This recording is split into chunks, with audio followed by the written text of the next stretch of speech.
বিসমিল্লাহির রহমানির রহিম। আসসালামু আলাইকুম এভরিওয়ান। পোলাওর চাল দিয়ে সুস্বাদুভাবে পায়েস রান্নার রেসিপি আজকে আপনাদের সাথে শেয়ার করব। স্বাগত জানাচ্ছি সানজুর নতুন রেসিপি পর্বে। চলুন তাহলে আজকের সুস্বাদু এই পায়েস রান্নার রেসিপিটি শুরু করা যাক।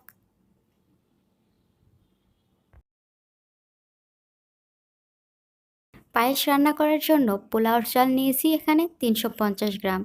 প্রথমে চালটা 15 মিনিট পানিতে ভিজিয়ে রেখেছিলাম। তারপর খুব ভালোভাবে ধুয়ে নিয়ে পানিটা ঝরিয়ে নিয়েছি। এরপর পাটায় পিষে আধা ভাঙা করে এরকম গুঁড়া করে নিয়েছি। পায়েস রান্না করার সময় এরকম আধা ভাঙা চালটাই বেশি ভালো হয়। 350 গ্রাম চালের জন্য এখানে গরুর দুধ নিয়ে নিচ্ছি 1.5 কেজি। তার সাথে পূর্বে আধা কেজি পানি অ্যাড করে রেখেছিলাম। টোটাল হচ্ছে 2 কেজি।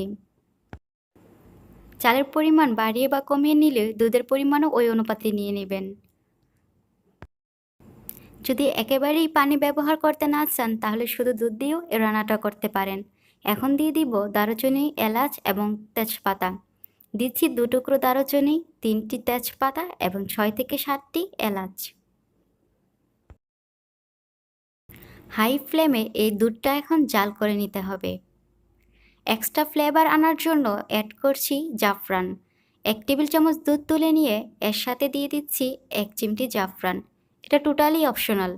জাফরান হাতের কাছে থাকলে দিয়ে দিবেন, নয়তো এটা স্কিপ করে নেবেন।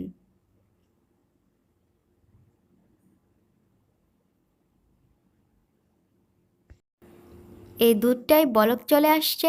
এখন চুলার আঁচ হাই থেকে মিডিয়াম লোতে করে দিব। এখন চালটা অ্যাড করে নিচ্ছি।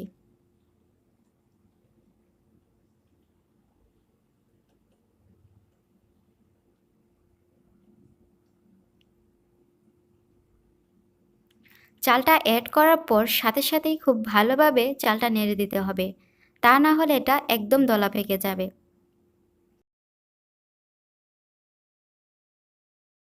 এক্সট্রা ফ্লেভার আনার জন্য যে দারুচিনি ও তেজপাতা দিয়েছিলাম সেগুলো চাল অ্যাড করার পর তুলে নিচ্ছি।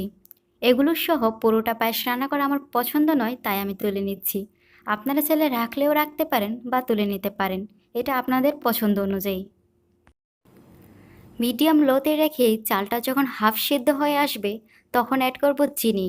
মিষ্টিটা যেরকম পছন্দ করবেন সেই অনুযায়ী চিনি দিয়ে দিবেন। লবণ দিয়ে দিচ্ছি 1 চা চামচ।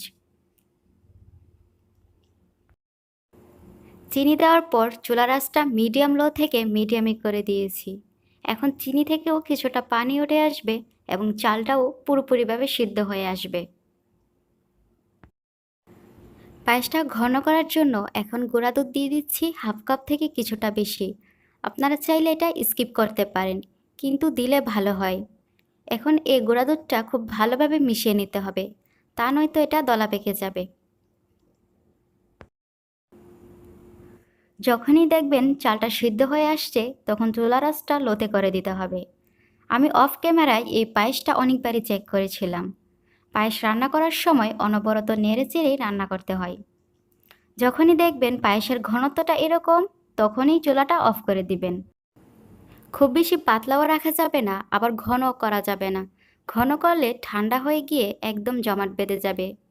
এরকম লিকুইড থাকতেই চুলা থেকে পায়েসটা নামিয়ে নিতে হবে। এখন পরিবেশন করে নেব। পছন্দ অনুযায়ী ড্রাই ফ্রুটস দিয়ে আমি পরিবেশন করে নিচ্ছি। আশা করছি আজকের এই সুস্বাদু পায়েস রান্নাটি আপনাদের ভালো লেগেছে। একদিন এই রেসিপিটা ফলো করেই দেখুন পায়েস রান্না কতটা মজাদার হয়। আবারও ইনশাল্লাহ হাজির হব নতুন কোনো রেসিপি নিয়ে। সবাই ভালো থাকবেন, সুস্থ থাকবেন। আল্লাহ হাফিজ।